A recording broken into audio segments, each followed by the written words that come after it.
자, 이제 더블 샘플링에 대해서 얘기를 해봅시다. 더블 샘플링 뭐였습니까? 처음에 샘플을 하고, 그 다음에 또 샘플링을 하는, 이제 두 단계 거쳐서 하는 샘플링 기법이었죠. 앞서 이미 조금 언급한 바가 있습니다. 아시죠? 더블 샘플링을 이제 얘기하기 전에 일단 파라미터들에 대해서 간단히 짚고 넘어가죠. 처음에는 뭐가 있냐? 결국에는 N1, 샘플 사이즈 of on the first sample에서 결국에는 이제 첫 번째 샘플링의 샘플 사이즈입니다. 맞죠? C는 보통 억시턴스 넘버를 말해요. 그러니까 몇 개나 통과시켜야 될지. 아셨죠? 뭐 두 개, 100개 중에 두 개다. 그러면 두 개. 아까 전에 예제에서는 이제 89개의 샘플링을 했었고, 샘플을 모았고, 그 중에 두 개는 억셉턴스 넘버였죠. 그래서 두 개, 불량품이 두 개까지는 억셉턴스, 두 개 이하면 괜찮다. 그럴 때 C1을 하고, 당연히 N2하고 C2는 뭘까요? 두 번째 샘플링에 대한 얘기겠죠. 예, 그래서 샘플 사이즈 두 번째 샘플링에 대한 크기, 샘플 크기는 결국 N2가 되겠고, 억셉턴스 넘버, 허용값은 결국에는 허용이 될 수 있는 불량품의 숫자는 C2가 되는 겁니다. 예, 그래서 뭐 이렇게 보면 한번 이제 이 그림을 통해서 예제를 살펴보도록 하죠. N1은 50개고요. 그리고 C1은 하나고, N2는 100이고, C2는 3개입니다. 아셨죠? 예. 그래서 이제 일반적으로 이제 두 번째 샘플링이 더 커져요. 왜냐면 점점 누적되는 체계이기 때문에 그렇습니다. 예. 그래서 이제 처음에 이제 랜덤 샘플 처음에 50개에 대해서 조사를 하죠. 그리고 이제 D1을 만약에 number of observed defective에서 발견된 불량품의 개수입니다. 발견된. 당연히 이 D1 발견된 게 허용 값보단 작아야겠죠. 작거나 같으면 통과입니다. 그렇죠. 그래서 lat을 accept를 합니다. 그 로트를 합격 로트라고 부르죠. 근데 만약에 D1 관측수가 많다면 어떻게 됩니까? 불합격 되겠죠. 그렇죠. 근데 합격 불합격 이렇게 판단이 쉬우면 좋겠는데 왜냐면은 이 C2보다 크면요. 그러니까 두 번째 샘플링을 할 필요도 없는 거예요. 누적겠으니까. 두 번째 샘플보다 컸어요. 두 번째까지 고려했을 때 불량품수보다 크면 당연히 두 번째 할 필요도 없이 리젝이 됩니다. 뭐 첫 번째에서 통과하면 바로 통과가 되는 거고 합격이 되는 거고. 근데 문제는 앞서 이제 설명하다 말았는데 이 둘의 사이 마치 한 개와 세 개의 사이에 있는 경우가 있겠죠. 마치 이 경우에는 두 개나 세 개죠. 두 개나 세 개일 경우에는 어떻게 되냐면 이제 세컨드 두 번째 2차 샘플링을 시행합니다. 예. 그래서 결국에 50개를 이미 본 상태고 나머지 50개를 더해서 결국 N2는 이제 100개를 보는 거죠. 맞죠? 그럼 D2 이 100개 중에 이제 분량의 개수는 몇 개가 되느냐? 를 얘기를 하겠죠. 뭐 결국에 D2 뭐 합쳐져야겠죠. D1에다 누적이 돼서 왜냐면 누적이 되니까 이 D1과 D2 이제 두 번째 샘플링에서 또 발견된 나머지 50개에서 발견된 불량품 개수. 그래서 이 D1과 D2의 개수는 어떻게 되는 겁니까? 2차 샘플링에서 허용하는 값보다 작거나 같아야지 통과가 되는 거고요. 당연히 이거보다 크면 리젝이 됩니다. 이 경우에는 2차기 때문에 2차에서 이제 결정을 내야 돼요. 더 이상 이제 보류하거나 유보하는 게 없습니다. 네, 장점에 대해서 언급을 해보죠. 더블 샘플링의 장점이 뭐냐? 결국에는 이제 전체 총 이제 요구되는 인스펙션 검사의 요구량을 줄일 수 있을지도 모른다는 겁니다. 계속 누적이 되기 때문에. 그리고 당연히 이제 세컨 샘플링이 안 필요할 수도 있는 거고요. 그렇기 때문에 뭐라 그럴까 억셉턴스 샘플링 기존에 말했던 억셉턴스 샘플링의 특징을 가질 수도 있다는 이제 저스티피케이션이죠. 그 정당화하는 거고요. 그래서 이제 뭐 당연히 요구되는 이제 샘플링 수가 결과적으로 그렇게 크지 않게 된다면 뭡니까? 결과에 크지 않게 되면은 뭐 토탈 인스펙션 코스트 비용을 낮출 수 있겠죠. 예, 결국에는 총 비용을 낮출 수 있다. 검사 비용을. 그리고 이번에는 좀 뭐 정량할 수 없는 장점이기도 한데 가끔씩 이제 두 단계로 나눠서 시행이 되기 때문에 첫 번째를 통과 못해도 두 번째 기회가 있다는 심리적인 안정감을 준다. 그런데 통계적으로 봤을 때 심정은 안정을 주지만 통계적으로 봤을 때 전혀 이점이 없습니다. 예, 그래서 싱글 샘플링이나 더블 샘플링이나 품질을 유지하는 데에는 큰 차이가 없다. 근데 다만 심리적으로 두 번 검사하니까 마치 1차 통과를 못하면 2차 기회가 있다라는 것 때문에 심적인 안정감을 가질 수 있다는 장점이라고 할 수 있는, 예, 장점을 준다는 겁니다. 예, 더블 샘플링은 이제 디스어드밴티지 있겠죠. 당연히 어떤 방법론이든 장단점이 있습니다. 단점에 대해서 한번 살펴볼게요. 뭐 앞서 언급한 거하고 또 반대 얘기인데 뭐 가끔씩 뭐 아무리 봐도 세컨드 샘플링이 필요한데 세컨드 샘플링 할 때 요구되는 수가 터무니없이 크다면 당연히 전체적으로 더 많은 인스펙션이 필요할 수가 있겠죠. 싱글 샘플링보다. 그렇죠? 예. 그러면은 당연히 비용도 더 많이 들어갈 거요. 많이 들어갈 거고요. 그렇죠? 세컨드 샘플링이 커지게 되면 상대적으로 퍼스트 샘플링에 비해서 엄청나게 커지게 되면 당연히 장점이 사라집니다. 예. 두 번째는 이제 더블 샘플링을 하면은 뭐가 돼요? 첫 번째 샘플링에서 한 다음에 두 번째 두 단계로 이루어졌으니까 계속 그 결과를 트래킹을 해야 돼요. 추적을 해야 되고 기록을 해야 되죠. 그래서 더 많은 문서 작업도 필요하고 더 복잡한 절차가 필요하다는 단점이 있습니다. 그러면 뭡니까? 검사를 두 번 하면 검사의 에러도 있어요, 사실. 품질 경영을 하시면은 이제 품질공학 배우시면은 측정의 에러가 있습니다. 뭐 도구 만약에 자를 사용한다면 자가 점점 뭐 마모델링 없겠지만 쓰면서 휠 수도 있고 그렇죠. 점점 뭐 할 수도 있고 또 사람이 너무 반복해서 시행하다 보면 검사 측정자가 피로를 느껴서 에러가 높아질 수도 있고 참 다양한 이유로 검사를 무조건 많이 하는 것만이 좋은 게 아닐 수가 있습니다. 검사한다고 다 뭐랄까 합격 불합격 그거를 이제 불량품들을 다 이제 디텍트 할 수 있는 것도 아니고 네, 그렇죠. 완벽한 사람은 없으니까요. 어쨌든 기계도 그렇고 다 불량률이라는 게 있기 때문에 검사 역시도 횟수가 반복되면서 검사 에러가 더 증가할 가능성이 생긴다는 겁니다. 뭐 말이 많이 필요 없이 한번 이제 더블 샘플링 플랜의 예를 보면 되겠죠. 예를 한번 봅시다. N1이 50이고 앞서 이제 본 것처럼 N1이 50이고 그리고 N2가 100인 이제 샘플링입니다. C1하고 C2도 이제 동일합니다. 하나 그리고 세 개. 아시죠? 그리고 PA는 뭡니까? 계속 이제 probability of acceptance 해가지고 이제 통과할 수 있는 확률이죠. 통과할 수 있는 합격할 수 있는 확률입니다. 그 이제 샘플링에서 그래서 샘플링 PA1, PA2 해가지고 각각의 이제 샘플링에서 통과할 수 있는 확률이고요. 이 둘을 합치면 당연히 전체 통과할 수 있는 확률이 되겠죠. 그렇죠? 그래서 이제 PA1에 대해서 살펴보도록 합시다. PA1은 어떤 경우에 발생을 합니까? D1 관측된 첫 번째 샘플링에서 관측된 불량품의 수가 이 허용값보다는 작거나 같을 때, 그렇죠? 허용값은 1이었고요. 그래서 이게가 결국 0이나 1일 때, 그렇죠? 결국에 이제 통과를 하게 되겠죠. 그렇기 때문에 그럴 경우에 대해서 이제 계산을 해봐야겠죠. 0과 D1이 결국에 0부터 1일 때 모든 경우의 확률을 더해주면 되죠. 예. 이 경우 PA1은 어떻게 될까요? 이 식을 풀어보면 됩니다. 그렇죠? 만약 이제 여기서 P가 0.05라고 한다면 푸시면 되죠. 한번 엑셀을 통해서 계산을 해볼까요? 엑셀을 통해서 한번 계산을 해봅시다.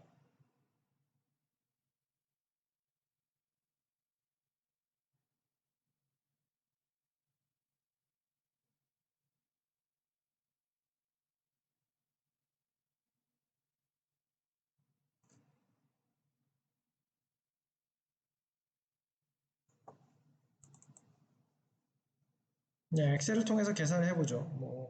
뭐 식이 복잡하기 때문에 뭐 이제 잠깐 식을 보여드리면서 이제 계산을 해보면 복잡하기 때문에 각 항별로 구하시는 게 아주 쉬울 겁니다. 그렇죠? 그래서 이제 D1이 결국에 D1이 0일 때가 있고 D1이 1일 때가 있죠. 이 두 가지 경우를 다 고려하셔야 되죠. 0일 때, 1일 때 합이니까 결국 이 식이라는 게 그렇죠. 그리고 결국에 뭡니까?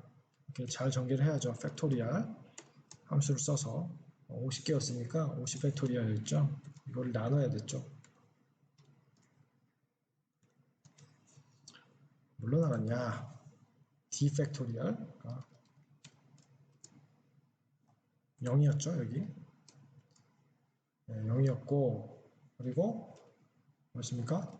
더 팩토리얼이었는데, 50에서 마이너스 0개였죠. 그렇죠? 이렇게 해서, 이 앞부분에 대해서 계산을 했고, 뒤에 이제 P를 값을 알고 있기 때문에 또 P에 대해서 계산을 해보죠. P는 무엇이었습니까? 0.05 플러스 D1 값만큼 제곱을 해주시면 되고, 곱하기 또 1-0.05는 결국 0.95죠. 0.95니까 이거에 50 마이너스 D0선. 그렇죠. 결국 뭐 식을 엑셀로 그냥 써준 겁니다. 그렇게 해서 하시면 결과적으로 저처럼 하셨다면 두 개의 항을 한 번에 다 계산을 하실 수 있을 거고, 이렇게 하시면 결국엔 둘이 더해주면 되죠. 두 개를 더해주면 총 이제 확률이 나옵니다. 그렇죠? 첫 번째 샘플링에서 통과할 확률 0.279, 0.179 정도가 나와요. 구하셨나요? 네, 큰 문제 없으시기 바랍니다. 예, 그러면 이런 정도 나온다라는 것을 알 수 있고, 나중에 이 부분 어차피 그 식을 그냥 엑셀로 옮긴 거기 때문에 그냥 이 정도만 간단하게 언급하고 넘어가겠습니다.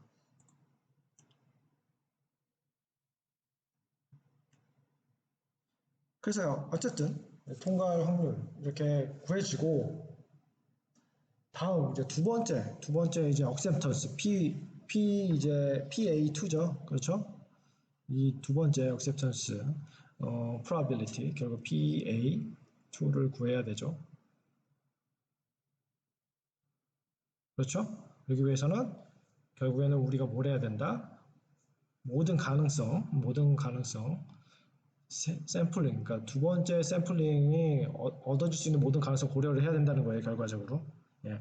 그래서 이제 뭐 어쩔 때 되나요? 만약에 3, 그러니까 두 개나 세 개의 불량품이 있을 때는 결국 C1과 C2 이 사이가 돼서 두 번째 샘플링으로 가죠. 그렇죠? 두 번째 샘플링 안 가고 리젝트 될 수도 있죠. C2보다 크면. 그렇죠? 첫 번째 샘플링에서 결함품의 수가 C2보다 크면 어떻게 해요? 첫 번째에서 그냥 끝나는 거예요. 그렇기 때문에 이 예에서는 이 두 가지 가정을 할 수 있어요. 그렇죠? D1이 두 개이고, 그렇죠? 그래서 이 사이에 있고, 두 개 아니면 세 개입니다. 두 개 아니면 세 개여야 돼요.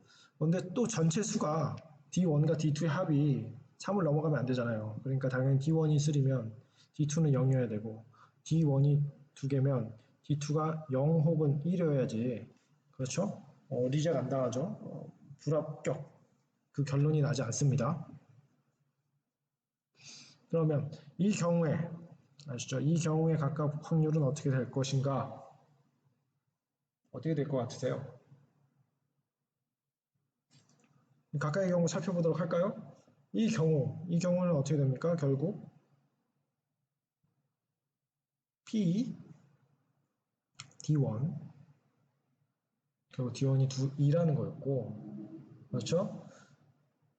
그리고 결국에는 이것과 두 개의 독립시행이니까 확률 D2가 결국에는 1보다 작거나 같을 때의 확률입니다.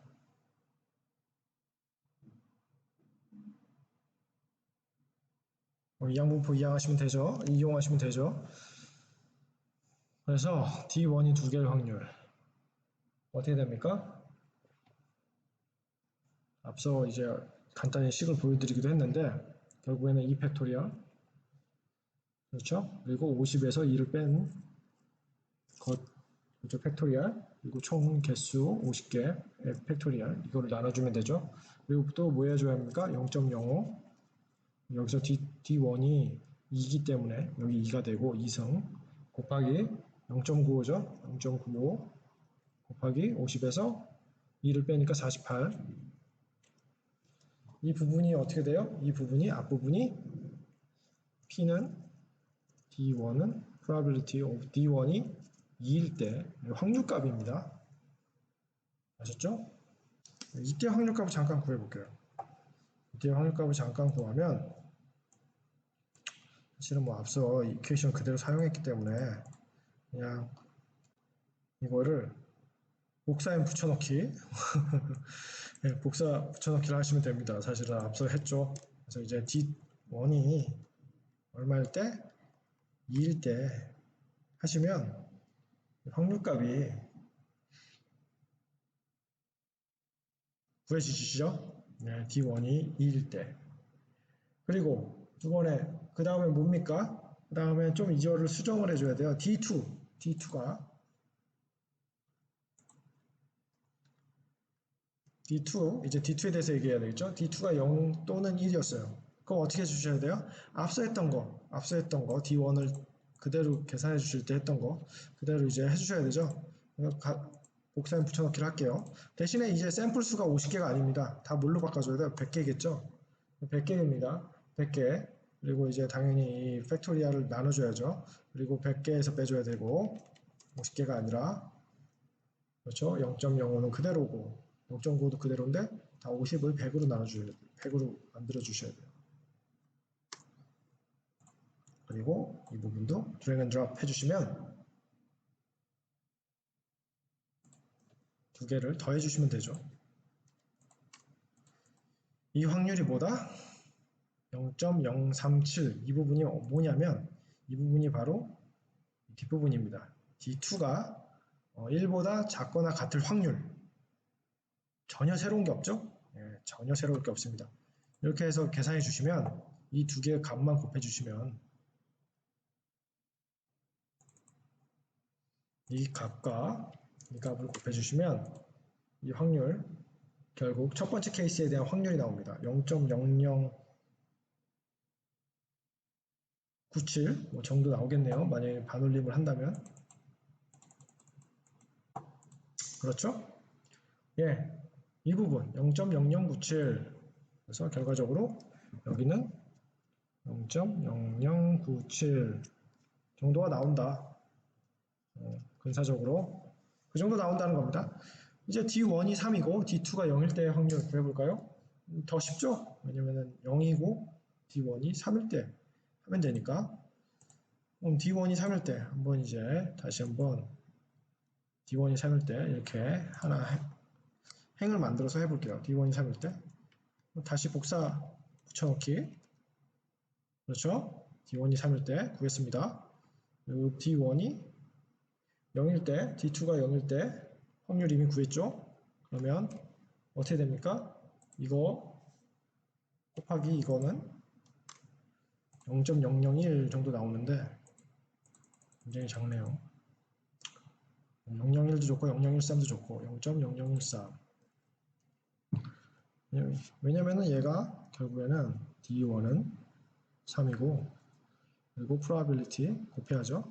D2는 0이니까 독립된 시행이니까요. 가까이 값을 곱하니까 0.0013 정도가 나온다. 교과서에는 0.001이라고도 합니다. 그래서 결과적으로 이제 이 세컨 샘플 앞서 이제 계산 안 했는데 이 두 개를 더하시면 돼요. 이 두 개를 더하면 얘가 나오는 거죠. 2일 때 확률 0.0097 더하기 0.0013 네. 이렇게 하시면 되죠? 그렇죠? 그러면 더해보면 더해보면 결국에는 자릿수가 많아지니까 굉장히 숫자가 많아 보이는데 예, 그래서 뭐 결국에는 0.11 정도가 나온다. 아셨죠? 이렇게 하시면 됩니다. 0.11 정도가 나온다. 0.11 그리고 앞서 구한 이 앞부분에 확률 있었죠? 그래서 앞부분의 확률까지 더하면 앞부분에 여기 PA였죠? 확률까지 하면 결국 전체 확률 이 부분과 이 부분을 더해주면 결국에 acceptance 합격할 확률, 로트가 합격할 확률을 구해줄 수 있습니다. 두 차례 시행을 통해서 구할 수 있는 로트가 합격할 확률 구해줄 수 있어요. 그렇죠? 예. 이거를 구할 수 있다는 말입니다. 그래서 결과적으로 얼마였나요? 글쎄 까먹었네. 0.2904.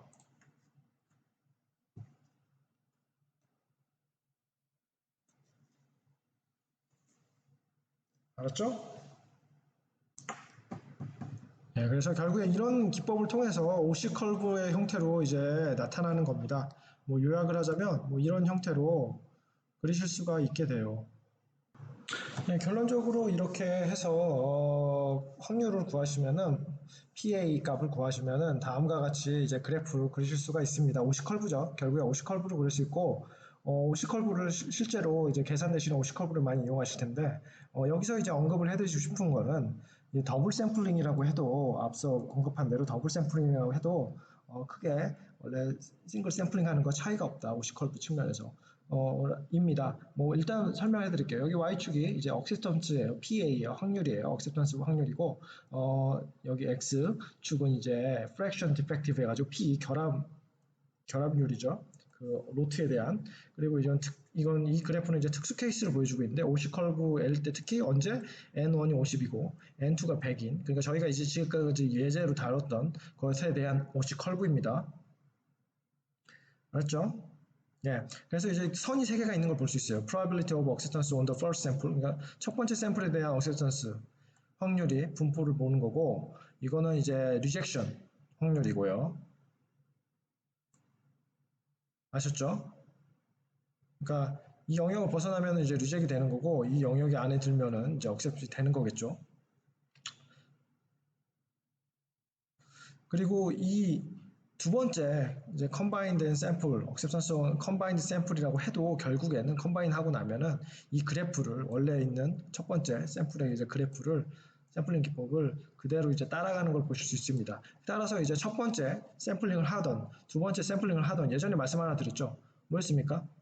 더블 샘플링은 장점, 단점 아까 소개해 드릴 때 실질적으로 같은 OC 커브를 따르기 때문에 싱글 샘플링이나 더블 샘플링 플랜을 어떤 걸 사용하여도 큰 차이가 없다는 겁니다. 통계학적으로는. 그렇게 말씀하셨죠. 그래서 그 차이가 아주 미묘하다는 것을 이 그래프를 통해서 이렇게 보여주고 있는 겁니다.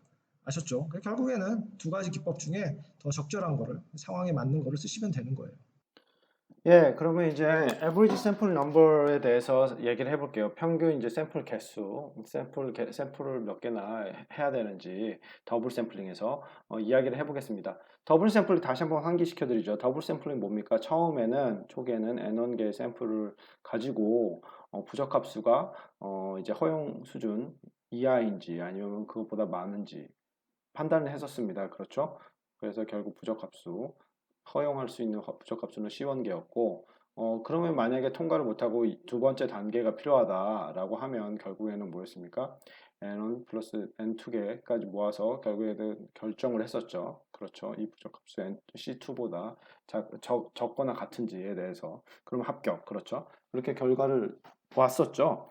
예, 그러면 에버리지 샘플 넘버에 대해서 한번 구해보도록 합시다. 이 공식을 보시면 돼요. 첫 번째, N1개를 모읍니다. N1개에서 확인을 하죠. 그리고 P1이 뭡니까? 결국에는 이 P1이라는 거는 뭐 리젝되거나 억셉되거나 결과가 첫 번째 시행에 나오게 되면 이 P1의 확률을 갖게 되는 거죠. 그러면 N1개만 결국에는 확인하고 결정을 내리게 되잖아요. 그래서 결국 이 기대값 공식입니다. 그럴 확률, 그러니까 첫 번째 하나의 샘플링만으로 결정을 내릴 확률과 곱하기 샘플의 개수입니다. 그리고 만약에 하나의 샘플링으로만 1단계 샘플링으로만 결정을 못 내릴 확률이 되죠. 1-P1은 그렇죠. 그래서 이제 2단계를 수행하는 확률이죠, 이게. 2단계 샘플링을 이제 수행할 경우에 그때는 당연히 N1 플러스 N2개의 샘플을 고려하게 되기 때문에 그렇죠. 이 결국에 이 둘의 값을 더해주면 그렇죠. 뭡니까? 전체적으로 average sample number가 나옵니다. 결국 기대값 공식이죠. 예, 기대값 공식 많이들 공부하셨죠? 그렇죠. 뭐 개수형은 보통 뭐였습니까? 기대값이? x, px. 그렇죠. 결국에 이 상태하고 똑같죠. 왜냐면 두 가지 경우를 고려한 거죠. 지금 확률값과 그에 따른 기대값. 여기서 x가 뭡니까? x가 이거죠. 샘플 개수들이 x가 되겠죠. 예. 결국 기대값입니다. 예, 근데 이제 문제가 있죠. 만약에 이제 n2개를 정확하게 앞서 말한 것처럼 n1개랑 n1 플러스 n2개 해서 정확하게 이렇게 총 검사를 하면 좋은데 현실에서는 만약에 연속해서 샘플을 이제 모으는 경우엔 현실에서는 중간에 2차 검사를 하다가 중간에 불합격이 되었을 때 그만두는 경우가 굉장히 많습니다. 그거를 이제 curtailment라고 영어로 표현을 하는데 검사 중단하는 거예요. 다시 말해서 원래 이제 N1개를 검사했어요. N1개를 검사했어요. 그랬더니 이게 애매해요. 뭐 C1개보다 컸겠죠. 그러면 이제 2차로 검사 오지 않습니까? 그래서 N1 해서 이제 N1개보다는 무조건 크겠죠. N1보다 이제 N1개를 했었으니까 그다음부터 플러스 1부터 할 텐데 첫 번째, 두 번째, 세 번째, 네 번째 하다가 불량수가 누적 불량수가 C2를 넘었어요. 그럼 어떻게 됩니까? 리젝해야죠. 그 로트를. 그렇죠. 로트를 리젝하기 때문에 이 중간에 그만두는 경우가 발생할 수 있습니다. 이럴 때 실질적으로, 그러니까 이론적으로는 이렇게 전체 N2개를 딱 모아서 N2개를 검사하는 게 좋습니다. 하지만은 이제 practice 공장에 이제 가셔가지고 아니면 업체에 가셔서 사업체에서 하실 때 샘플링 이제 그러니까 현실적으로 이렇게 계속 이렇게 하나씩 수집하는 경우가 있겠죠. 왜냐면 결과적으로 샘플 검사 수도 좀 줄일 수가 있으니까 비용도 그렇고요. 샘플 수를 전체적으로 줄일 수가 있기 때문에 그럼 N2개보다 당연히 이 수는 N2보다 작겠죠. N2보다 작거나 같겠죠. 여기 이 부분은 그렇죠. 결과적으로 그렇기 때문에 어, 실질적으로 많이들 커테일먼트를 합니다. 그래서 다시 한번 보죠. 그래서 이런 경우도 고려를 해야죠. 이런 경우, 두 번째 경우요. 이런 경우 어떻게 샘플 개수를 계산을 하느냐입니다. 그럴 경우 어떻게 되겠어요? n 플러스 1개는 확실하죠. 왜냐면 2차 검사를 지금 한다는 가정하에 하고 있으니까 무조건 n 1개는 하고 그리고 다음 경우, 결국 기대값인데 다음 경우를 다 고려해 주셔야 합니다. 어떻게? 첫 번째, 확률에 이제 모든 값을 구해야죠. 확률에서 2차 검사를 한다는 조건이기 때문에 결국에는 이 확률, 결국에는 N1개에서 J2개라는 불량품이 부적합수가 발견이 됐고, 그렇죠? 그 J는 당연히 C1보다는 큰 수부터 시작하겠죠. C 플러스, 그렇죠? 그렇기 때문에 2차 검사를 하고 있잖아요. 이거보다 작거나 같았으면 어떻게 됐어요? 그냥 1차 검사에서 멈췄겠죠. 그러니까 플러스 1부터 J는 부적합수가 결국에는 C1 플러스 1부터 시작을 하는 거죠. 그래서 이제 C2개까지, 왜 C2개까지입니까? C2개까지만 허용이 되죠. 이 다음 뭡니까? 불합격입니다. C2 플러스 1개가 발견되는 순간 결국 로트 불합격이에요. 그렇죠? 불합격. 이해하셨죠? 왜 허용 수준, 2차 허용 수준이 C2개까지니까 이거보다 작거나 같아야 되니까. 그렇죠? C2 플러스 1개가 발견되는 순간 아웃입니다. 아웃이에요. 네, 그러면 이제 봅시다. 그래서 제2계에 이미 불량품이 발견될 확률에서의 이제 얘기입니다. 이 안에 이제 대괄호를 한번 보시면 이 조건 안에서의 얘기예요. 조건부 확률인데 결과적으로 조건 안에서 C2, N2개를 본다는 거죠. N2는 여기서 지금 제가 앞서 말한 전 단계 말한 N2하고는 좀 다릅니다. 그래서 N2개라는 애를 볼 텐데 결국에 진짜 N2, 그러니까 원래 말했던 뭐 50개를 추가적으로 봐야 된다. 그 50개가 아니라 이 2단계에서 실시하는 샘플의 개수를 그냥 의미할게요. N2개. 50개보다는 작은 어떤 수. 만약 예를 들면. 그러면 당연히 이 뭡니까? N2개에서는 C2개보다 작은 마이너스 J까지의 부적합수가 나와야겠죠. 그러니까 어디까지냐면 이 C2-J는 어디까지입니까? 여기까지입니다. 여기까지의 부적합수가 나올 확률 곱하기 N2개, 그래야지 N2개를 보니까 그렇죠? 그래서 부적합수가 나올 확률이고 이 다음 부분이 중요한데 이 다음 부분은 뭡니까? 리젝이 되는 경우예요. 컬테일이니까 중간에 중단해야 되잖아요. 왜 중단을 해요? 부적합수가 C2보다 많으니까 중단하는 거잖아요. 그렇죠? 그래서 이렇게 두 번째 부분이 중요한 이유는 플러스 1, 무엇이냐? C2보다 하나 더 많은 이 C2 플러스 1이 나온 상황에 대해서 얘기하는 겁니다. 이해하셨길 바랍니다. 결국에 그래서 N2, 여기까지 N2개를 봤더니 불량품이 결국 C2개까지 나왔어요. 이 앞에 있는 식은. 그런데 N2개를 봤더니 그런데 N2 플러스 1개, 그러니까 여기 부분, N2 플러스 1개죠. 결국 N2 플러스 1개의 샘플을 본 거예요. 봤는데 C2-J 플러스 2개가 나왔다라는 거는 이 말이에요. 여기 나왔다. 근데 이 C2 플러스 1개는 사실은 생각해 보면은 모든 불량품률, 부적합 수에서의 C2-J 플러스 1개다. 그렇죠? 우리가 허용할 수 있는 불량률이 있으면 허용할 수 있는 그 부적합 수가 있잖아요. 부적합 수보다 하나 더 많기 때문에 리젝을 해야 되죠. 그렇죠? 그래서 이 뒷부분은 그럴 때의 개수입니다. 기대값. 예, 저는 최선을 다해서 설명을 한 것 같아요. 그래서 결과적으로 컬테일먼트가 일어나게 되고, 그렇죠? 원래 C2개가 나왔는데 C2 플러스 1개가 나왔으니까 다음번에 N2개 플러스 1개를 볼 때, 그래서 결국 에버리지 샘플 넘버는 이 앞에 지금 나오는 15.8의 10과 같다. 너무 지저분하죠? 잠시 지워드릴게요. 설명하다 보니까 굉장히 지저분해졌는데, 그래서 이 10과 같다입니다. 예. 개념적으로만 이해하시면 됩니다. 결국에 기대값이에요. 별 차이 없습니다. 모든 경우를 고려한다. 아까 전에 말한 기대값 공식에서 그렇게 달라지지 않습니다. 결국에는 이 말이에요. 이거를 계속 어떻게 구성을 하느냐 그 차이입니다. 시그마죠. 예. 맞죠? 모든 경우를 고려한다 그 말이에요. 예, 그래서 왜 컬테일먼트의 이점에서 잠깐 설명을 해드리면 같은 조건으로 한번 설명을 해드릴게요. 여기 싱글 샘플링 라인은 이렇게 있어요. 지금 89개 그리고 허용하는 부적합수는 2개까지. 그래서 이렇게 있다고 하면 에버리지 샘플 넘버를 한번 체크해 볼게요. 89개죠, 싱글 샘플링은. 89개예요. 정해져 있어요. 근데 더블 샘플링을 할 때 N1이 60개고 N2가 이제 120개인 경우, 그리고 C1은 2개. 첫 번째 샘플링에서 2개보다 작거나 같으면 뭐예요?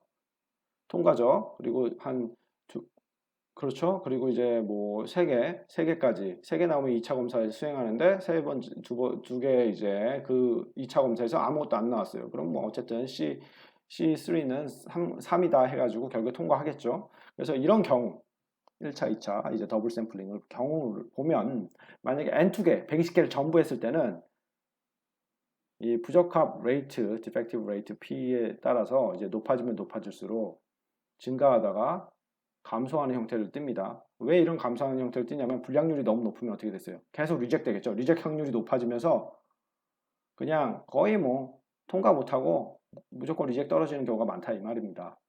아셨죠? 그래서 이제 뒷부분은 감소를 하는 거예요. 불량률이 어차피 높으면 리젝이 되니까. 그리고 이제 첫 번째 그런데 컬테일 하면은 중간에 이제 2차 때 보다가 이제 현실적으로 검사 중단 그런 기능이 있을 때는 어떻게 되나요? 샘플 수가 압도적으로 낮아지게 됩니다. 당연히 N1보단 많겠죠. N1이 60개였으니까 N1은 여기입니다. N1. N1 60개보다는 다 많아요. 많은데 다만 이제 2차에서 이제 실행할 때 61, 62개, 63개 막 그렇게 할 거 아니에요. 그러다가 굳이 120개까지 가지 않고 결국에는 다 검사 중단을 하기 때문에 불량률이 높아지면 높아질수록 그냥 바로 다 리젝트를 하게 되는. 그래서 결국에 전체적으로 여기서는 예제에서는 거의 80 한두 개? 그렇죠? 그러니까 싱글 샘플링보다도 심지어 컬테일먼트가 있으면은 샘플 수가 작은 겁니다. 그래서 더블 샘플링이 아까 말했지만 계획을 잘 하면 더 경제적으로 비용적으로 이득이 있다는 거예요. 왜 89개를 검사할 필요 없이 80 한두 개만으로도 이 정도 불량률을 갖고 있다면 한두 개만으로도 검사가 끝나니까 더 9개, 한 8개 샘플을 줄였죠. 그럼 비용을 줄인 겁니다. 그렇죠? 만약에 그 샘플들이 자동차라고 생각해 보세요. 그 엄청난 비용을 줄이는 거예요. 좀 이제 과장을 하자면. 그리고 이제 여기 보시면 거의 120개에 가깝게 이제 하게 되죠. 평균적으로. 평균이기 때문에 120이 정확하게 되지는 않습니다. 확률값들이 있으니까. 그래서 이제 뭐라고 할까? 이 N1, N2를 정확하게 할 경우에는 이제 불량률이 높아짐에 따라서 이렇게까지 증가할 수가 있다. 검사 비용이. 그래서 전체를 하면은 일반적으로 싱글 샘플링보다 더블 샘플링이 비용이 많이 들지만 컬테일먼트를 고려하면은 결국에는 그러니까 프랙티스 상황에서는 2단계로도 많이 합니다. 그때 컬테일먼트를 특히 검사 중단 같이 고려해서 하는데 그 이유는 비용을 줄일 수 있기 때문이다 라고 이해하시면 됩니다.